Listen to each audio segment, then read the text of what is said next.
Have you ever wondered how your sales performance compares against your competitors and peers? The B2B Sales Benchmark Report provides the definitive guide to what success looks like in 2021. See how you compare in terms of win rate, sales cycle, average deal value, relationships, and engagement. You can see the results and get the full report at ebsta.com/B2B-sales-benchmarks.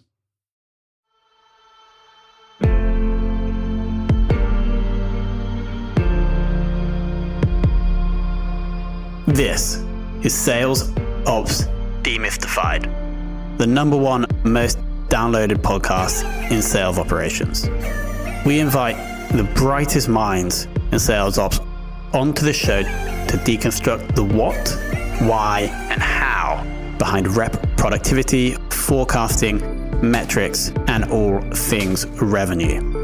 This podcast is brought to you by Fezza, a revenue intelligence platform used to identify risk in the pipeline and score customer engagement, and is sponsored by the Global Sales Operations Association and the UK Revenue Operations Network.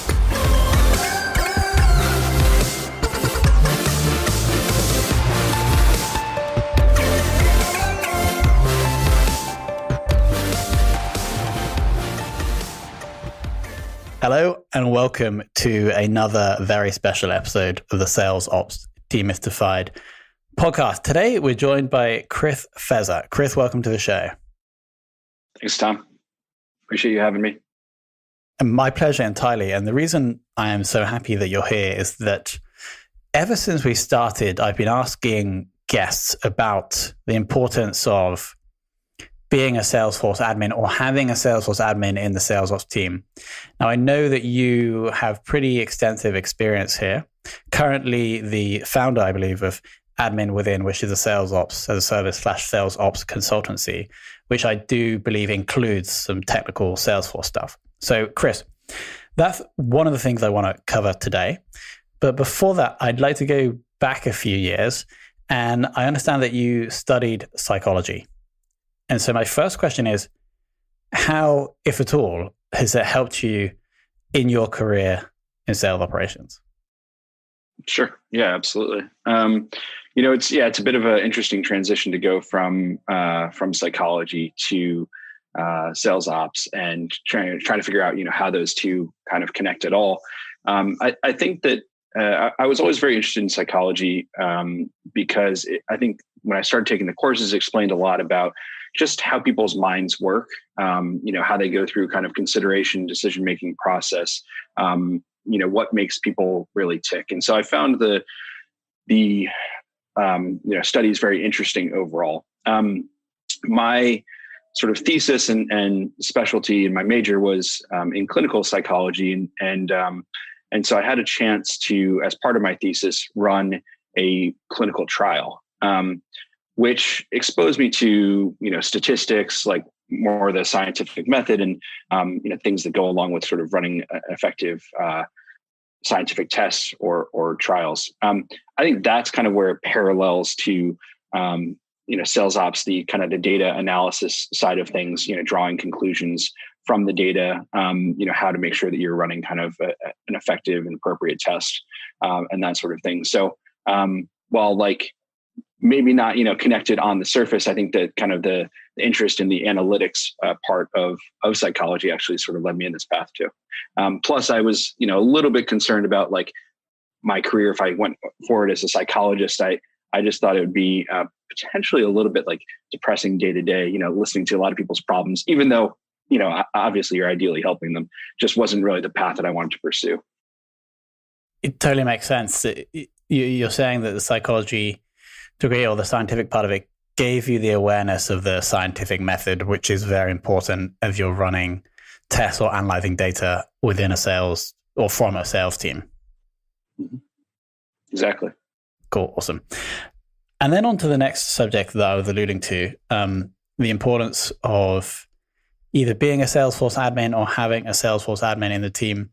When did you get that qualification and how critical do you think it is? Sure.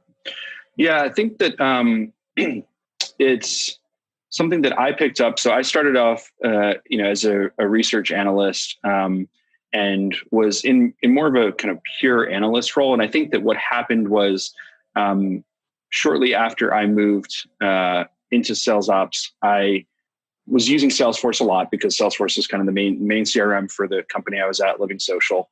And the reality was that, like, I was looking at, so many reports and creating reports and thinking like, oh, it'd be great to, just add a formula here and a formula there so I can get more of this into Salesforce rather than pulling it out and transforming it into Excel. And so I kind of, got into it really from a reporting perspective originally, and was lucky to kind of have some folks that were within the Salesforce admin, CRM team that would both give me access to do that, as well as kind of mentoring on a few of the questions I had as I went along. And so just kind of got hands-on with it from a more of a reporting needs perspective. And then, from there, just kind of kept rolling, really.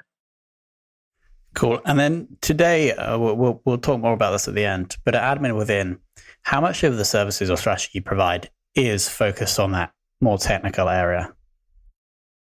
Yeah, probably actually about 70%.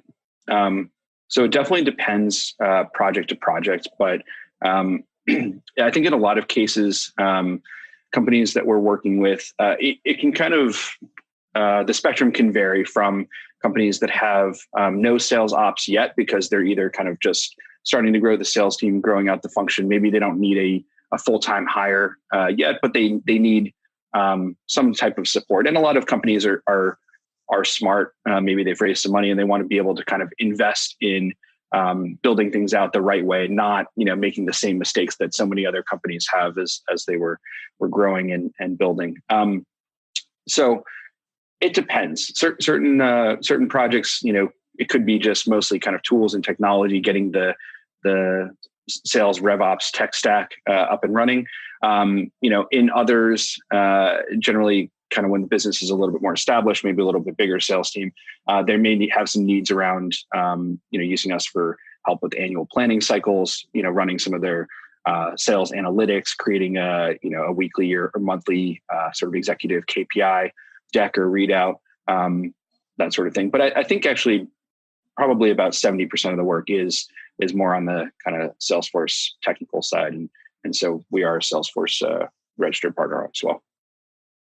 Makes sense. Now, whilst you were a sales ops analyst / manager at a business called Metalogix, I believe you guys acquired a number of other, software companies. How was that experience from a sales ops perspective? And what do other sales ops teams or leaders need to be aware of when going through these kinds of acquisitions? Yeah. I was really lucky to have that experience. I think there were 3 acquisitions that occurred while I was there. And they were of varying sizes. So one was like really acquisition of almost a full another company. Another was an acquisition of just like a product set from a company. So there's, are you acquiring products? Are you acquiring people or both? And I think that, from a sales ops perspective, it's when you're acquiring the whole company, sort of products and people, there's a lot more planning that has to go into that because you're looking at how does the, especially the sales team fit in with the kind of existing sales team.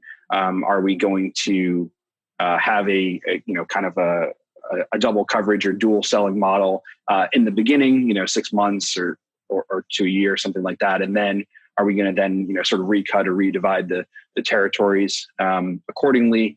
Does this, are we getting folks that have specific experience or talent, in the company we're acquiring that we don't have in-house?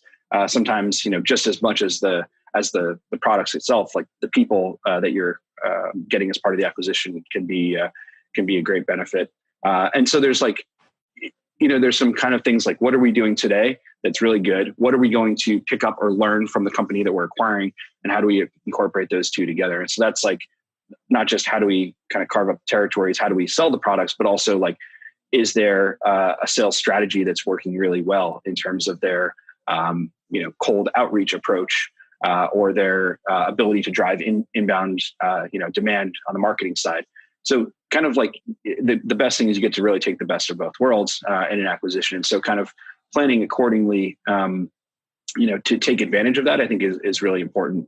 On the more technical side, those acquisitions usually come with a existing customer base, an existing data set, an existing CRM. And so, making the decision too of like, are we going to keep our existing CRM and bring the company's data into it? Or is their CRM actually set up in a better place than ours is, and we're going to move and use their CRM overall? And so that kind of, that's something that we had to decide for one of the acquisitions. And you kind of go through and look at the way that both CRMs are set up and really kind of go through like a pros and cons, type of thing, almost as if you were evaluating like buying a new tool completely and looking across, multiple options. You're going to look across both of these CRMs and say, hey, what do they do really well, each of them, and kind of make your decision accordingly, taking into account things like what's the workflow like on the sales side of things?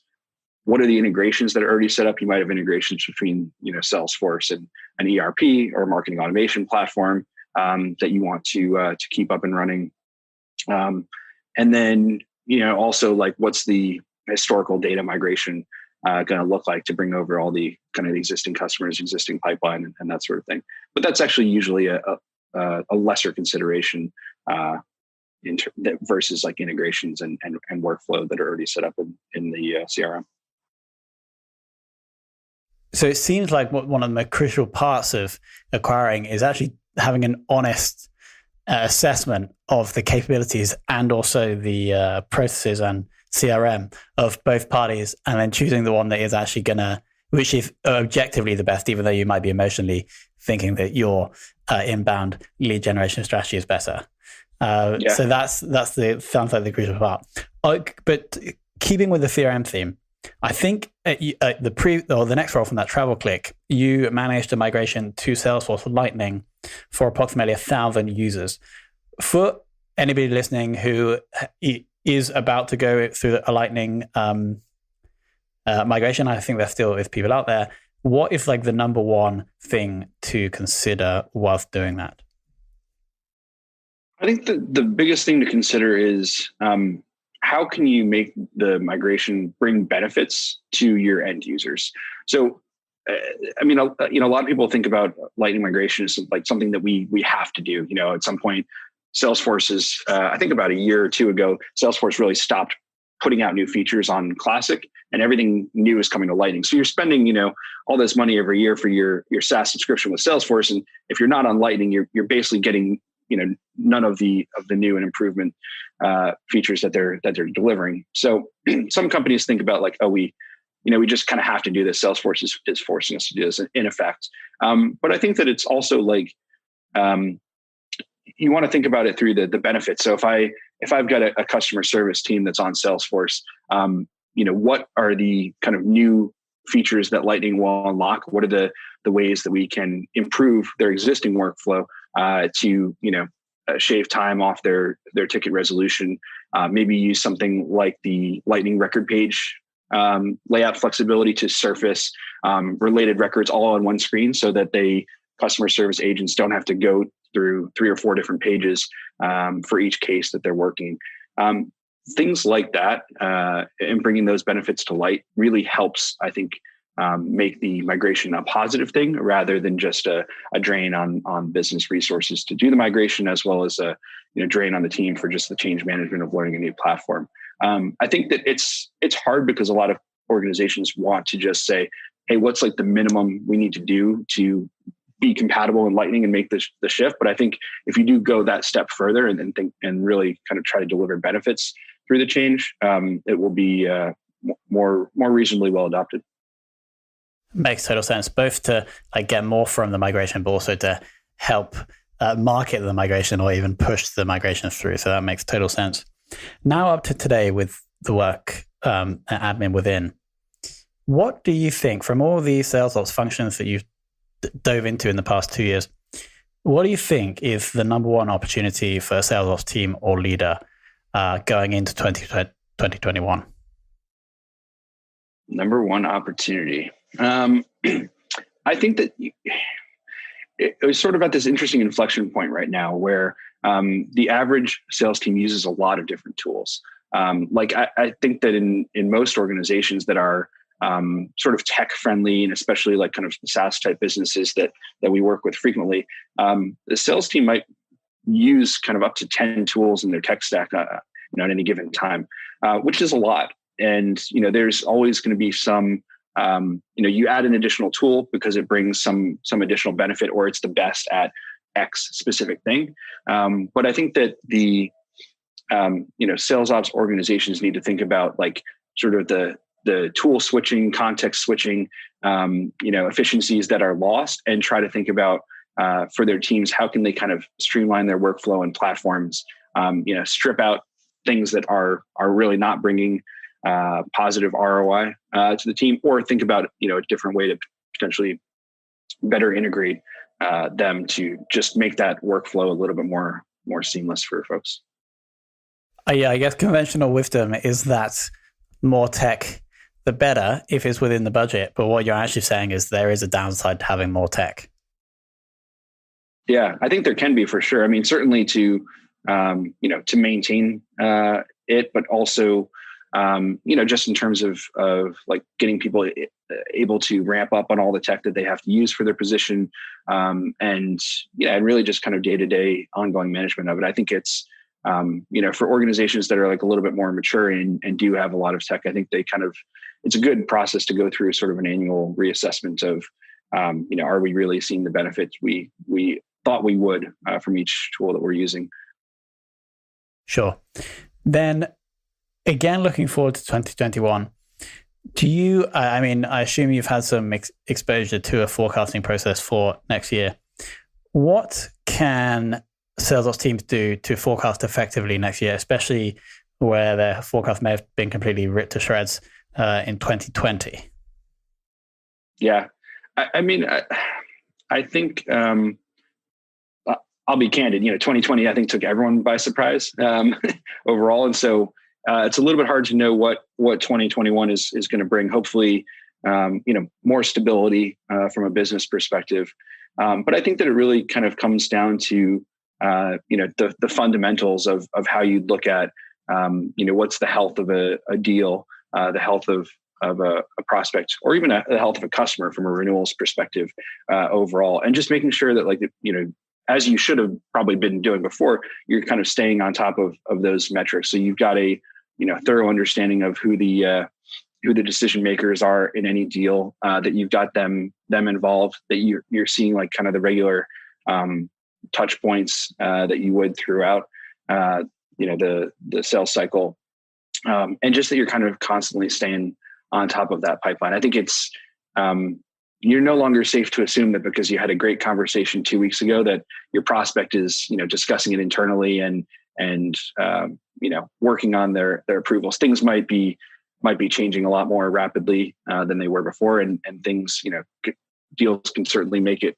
right up to the finish line and then get yanked because of a variety of reasons. I think it's really important to just more than ever kind of stay on top of the deals and really look for those kind of specific activities and indicators. Everything, again, stuff that we kind of preach generally, like having really well-defined, explicit next steps, having a check-in cadence pretty regularly on the deals, and then making sure that we're probably, I would say, being just a little bit more cautious in the forecast overall.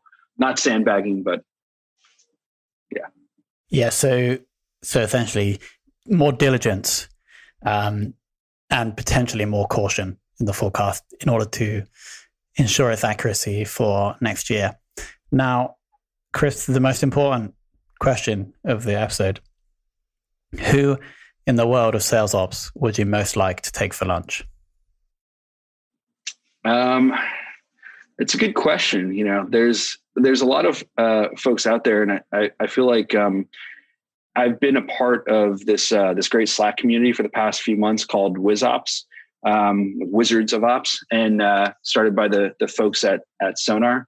And it's really kind of been great to see just like what the ops specific community looks like.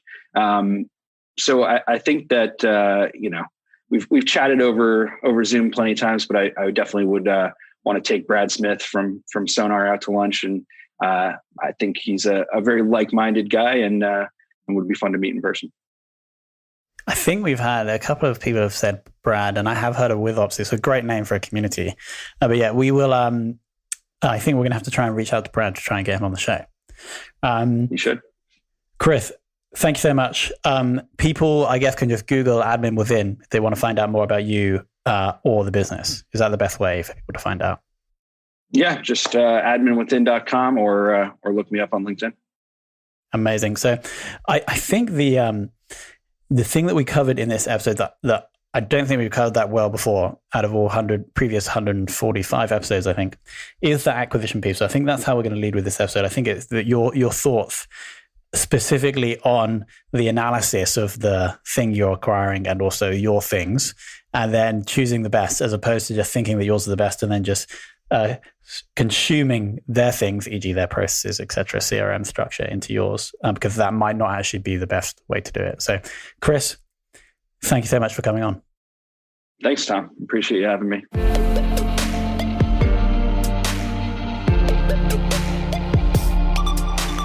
Thank you for listening to this episode of the Sales Ops Demystified Podcast. If you are listening on a podcast listening application, then please subscribe, rate, and review. And if you have any questions about the show, if you know a guest, or if you have any questions about sales operations, just hit me up at tomhunt@ebster.com. That's tomhunt@ebster.com.